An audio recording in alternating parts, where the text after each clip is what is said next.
G'day, Bomber fans. We're out of Adelaide, gather round's done, but it is another road trip. The Bombers are this Friday in fact, travelling up west to face the Eagles. Many will say this is a routine game, the improving Bombers taking on the bottom of the ladder Eagles, but we cannot take teams for granted. We saw what happened with Hawthorn on Sunday night. Things aren't always as they seem, and there will come a time where this West Coast team nab an upset win, and maybe that's this week. So let's talk about this banana peel game, but first some votes from the Melbourne clash to get through. Alrighty, votes. For the first time, I think, in the channel's history, we had 7 different players receive votes. We couldn't agree on anything. The only one we agreed on in our best was Lionel Menzie. But look at all those names, and that's great, really. That's what I was hoping for. The love being shared around because there were so many that deserved it. A few shout-outs to unlucky players. Nick Martin and Dylan Shield were super stiff. They were awesome. Roberts and Hobbs were close in the role player count. But yeah, good stuff. The overall tally, it is Zach Merritt's to lose right now. He has double the amount of votes ahead of Caldwell in second, who's injured. Sam Durham and Sam Draper have jumped into the top 5 with Xavier Dersma not far behind. And then we have a logjam of players on 3 and 2. But yeah, keep it up. Good count. Let's get into the preview. Friday night footy, or Friday evening footy in Perth. I don't know. The Bombers are currently 13th, 2 wins and 2 losses, a percentage less dire than it was a couple of weeks back. And the Eagles are dead last. They have lost every game, 5 of them, 3 of them by over 70 points. It is not looking good over there.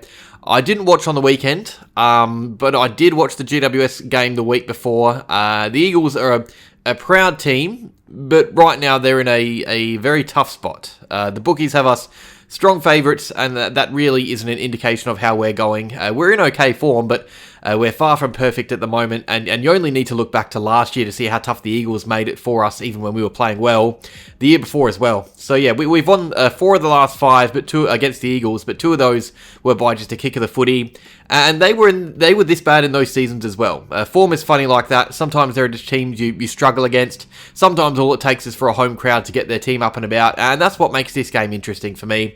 I reckon the Eagles would get a bit of a belting if this game was in Victoria.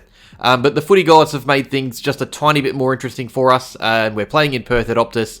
So yeah, this is a big test for both clubs. The Eagles will be desperately trying to find something. They're yet to show up at their home ground so far this year. They're going to be trying to boost morale with a performance in front of their own fans. And for Essendon, we need to prove to our fans that we can perform consistently. I don't care about our opponents. You can only beat who's in front of you. And if you told me that these young players won 3 in a row early in the season, I'd be happy.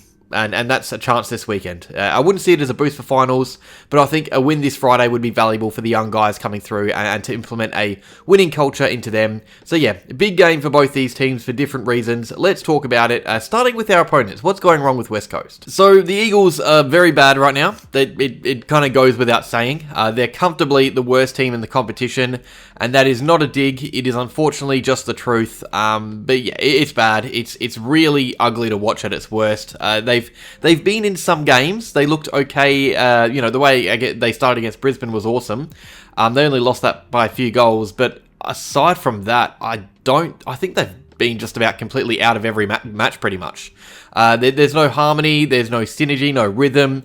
It's really brutal footy to watch. There are teams that you don't mind seeing underperform. I'm personally not hating the way Carlton are playing right now. I enjoy watching Carlton games when they're losing. That's beautiful footy. But yeah, I mean, the Eagles, I know that there's a bit of history with Essendon and West Coast, but it's been going on for a while now. They've been down the bottom for a while. You've got Jesse over at True Footy, who's just a ripper of a bloke. So you want to see him happy. It's not good for West Coast. They've got one of the worst midfields I've seen in a long, long time. And it's not really a dig at the players. It's more of a fact that they're throwing recent draftees to the wolves and having them go up against seasoned veterans with absolutely no help, no leadership. Their senior players are letting them down. I feel bad watching some of these young players go at it because there is talent. They're actually drafting well, but there isn't anything there leading them on field. So yeah, percentage of 49.7 after round 5, that is horrendous. On average, they allow their opponents to have an extra 14.5 shots than them per game.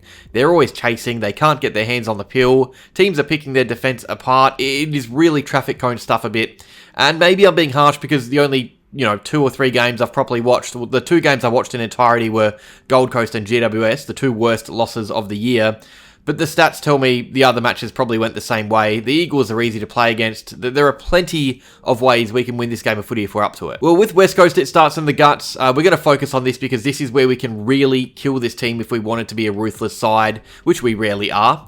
But yeah, they had 18 clearances against the Blues in the whole game. Carlton had over 40, over double. Carlton had 40, sorry. Yeah, I mean, you don't win games of footy with those numbers. 73 inside 50s for the Blues. That is ridiculous. And also, this is, 77 contested possessions for West Coast. That is the lowest count in AFL history. And I mean, you just need to look at the players running through the engine room to realise why that is. Tom Gross has played, I think, 2 or 3 games. Clay Hall, Jack Hutchison, Brady Hoff. I mean, these are not players ready to be playing against guys like Cripps and Walsh and De Koning. If this structure remains the same, it is perfect for Essendon. They're obviously going to change things up, but they have to. But that engine room against Merritt and Durham and Shield, that would play right into our hands. So in the next week, West Coast need to figure out how they can be competitive at the contest with what they've got at their disposal. That is the crucial aspect of this game right now. And the way we can ensure that no matter what they do, it fails, is to play how we did against Port Adelaide. So our 2 wins this year have been very different. Port was pure pressure and heat at the contest. Melbourne was, I'd say, more professionalism and patience in open play. If we were to pick a way to play against the Eagles out of those 2, it's with heat. You can steamroll a young team and a young flat team if you kick off early and hurt them at the contest in the first few minutes. The best way to ensure a struggling team continues to struggle is to not allow them to get any time on the ball early. If Harley Reid gets a few early disposals and gets to have a bounce and kick and leap and run and can get into the game, he's going to lift, and those around him will lift. The same goes for all the other young kids who play based on passion. There are a few of them at West Coast because they're so young. If they get to have those moments in the game early, it's going to keep them in it for longer. So emphasis has to be made on making the first 10 minutes of this match brutal, because if it's tough and scrappy, it'll be the team with more mature contest players that stand up, and I think that's funnily enough Essendon, despite us being younger on average than the Eagles this season. So depending on how the game goes from the heart, the midfield, the score is going to look pretty different, but either way, our forward line is going to be crucial. Let's be real, we're going to get chances. They have a very dysfunctional team defence. I don't think McGovern's returning, but even if he's there, I mean, if he isn't there, it's all about our entries and how we can best put our marking forwards in areas to score. We're likely going to be able to find space inside 50 a few times in a quarter, whether that's 2 or 3 times if the Eagles came to play, or maybe it's 8 or 9 if they're horrendous again. Either way, we're going to be finding space, we're going to have those chances, and we need those chances to be taken either way. The last thing we want to be doing is keeping the Eagles closer than they should be because of wasted opportunities. I don't need to remind you guys of some of the games that we've played in recent times. Last year, we were the kings of having the footy in our 50 and doing nothing with it. I think no matter what, whether we have 70 inside 50s like Carlton or 30 inside 50s, we need to be scoring regularly from our entries. At the moment, it's actually not too bad compared to last season. We averaged 25 shots a game from 52 inside 50s. So if we continue like that, we probably get a score in the 70s or 80s at least, you would think. Because the Eagles average under 60 a game, points that is. But yeah, this is a night where we can really put pressure on some of these players. I hope Wright comes in, to be honest, because I think he could cause headaches through his direct matchups. The Eagles and Giants, against the Giants, through a debutant on Hogan. So they're really running out of options right now. They don't have much there. It's why a forward who's kicked bags is perfect to play, even if he's out of form. I know many are going to disagree, but I think Wright is someone who could come in and if up to it, have a big impact. But even if he doesn't, we don't really need our targets to be firing, because the Eagles are very poor at tracking direct opponents on long runs through the ground. It brings those high half forwards and midfielders into the game. Nick Martin is one to really keep an eye on. Players with high work rate, because I feel like our forwards have been some of the hardest workers lately, our half forwards. If the midfield's failing for any reason, it's then these guys who can turn the game. Think Gresham and Kako and even Lionel Menzie, Perkins and Hobbs, Nick Martin. If these guys are getting their hands on the footy, it probably means good things are happening for us. It's a big night for the bigs, the big talls, but an underrated night for the smalls. And I think it goes without saying, but we do need our backline to just keep doing what they're doing. We shut down Port, we shut down West Coast, Melbourne. We kept both teams to 60 or below. Based on the last 2 games of every team alone in the competition, we're actually the best defensive team. So, yes, I know that's deceiving and not at all something to rely on. We've been playing poor teams, but it is good getting these numbers. It's instilling confidence into the back six. Look at the way Reed is playing. We're praising these guys now instead of booing them. So yeah, they're going to be confident they can keep West Coast down as well. Tougher opponents. There are proven goal kickers here. Oscar Allen's in a poor run of form, but at his best he can kick a bag. Same with Waterman, same with Liam Ryan. There are some dangerous players in this West Coast team. So for back-to-back weeks, it's all about focus. Last week the D's had 27 entries at halftime but 2 goals. I would love similar numbers to that again. Maybe not the entries. Maybe we keep them down to as low as possible. But I would love to see scoring completely restricted. So you can win games of footy if your forward line isn't quite working. But if your defence isn't, it makes it very hard. And a great way to let the Eagles into this game would just be to allow them to mount scoreboard pressure that we, shouldn't be letting them mount. So yeah, keyword focus for the back six and just the team defence as a whole, really. Felix from the future coming in to talk, because after recording this, I saw some news floated around regarding our opponents and also our team, actually. So it does seem like, from what I'm seeing online and the way that our coaches are talking, it does seem like Essendon are leaning towards playing Goldstein instead of Peter Wright when replacing Nick Bryan, and that is so Draper can spend more time up forward and that we're always strong in the ruck. I personally wouldn't mind Wright, I don't know, but also the coaches have nailed it pretty much every week so far before this, so I'm going to back them in over us fans, because I feel like we've gotten it wrong a few times already. As for West Coast, so there are no obvious forced changes. Waterman is sore, but he's a tough cookie. He'll be right. There are going to be a few unforced changes with that big loss. Jeremy McGovern is a test, and I reckon they'd be pretty happy to get him in to help out that defence. Elijah Hewitt may also be fit to play. He's probably less likely to be risked, you would think, given his age, but he's a chance to come back. And I'd say Matt Flynn is in line for a return after a strong VFL form. The players in the firing line, there's a few. Jack Williams is a big one. He was subbed off. I'm sure Matt Flynn can come in for him. Jaden Hunt he's definitely in need of a big game if he is kept in the team. Hamish Davis was quiet coming on as a sub, but that would be a huge call to take him out. Maybe Sandy Brock gets a week off.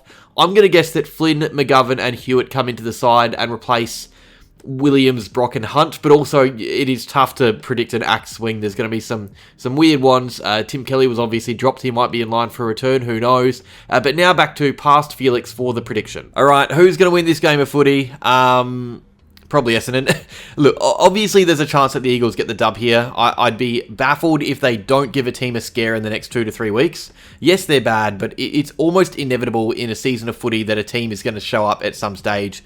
Then teams are never 100% hopeless for a full season. Even, think of the worst teams in the competition in any given year. They usually win at least 1 or 2 games. And maybe this is the week things just click for the West Coast. But yeah, I mean, that's possible, especially against a team like Essendon, who are great at playing other teams into form, but I just kind of have to tip the Bombers based on what I've seen so far this year. We aren't a good side, I'd say, but I don't think we're on the same level as the Eagles based on form. I think if we show up, we win. Last week I said if the D's showed up, they could decide the game, just because of the star power they had. But this week, I think we are the team dictating the match. There isn't really a way in which we play well and lose, I don't think. I think West Coast's win will tell us more about their opposition, and that's often the case with wooden spoon contenders. If they win, it usually, more of the news is made about who they win against. But I think if we show up, we probably win this game of footy. I'm not going to predict a belting. I don't think we're GWS or Gold Coast. We don't like to do it easy, but I think it should be relatively comfortable. The home ground advantage has me second guessing a win more than it would if we were home. So I think Essendon win, and I win by 24 points. 4 goals seems fair. Not heaps. Not a close game. What do you think, though?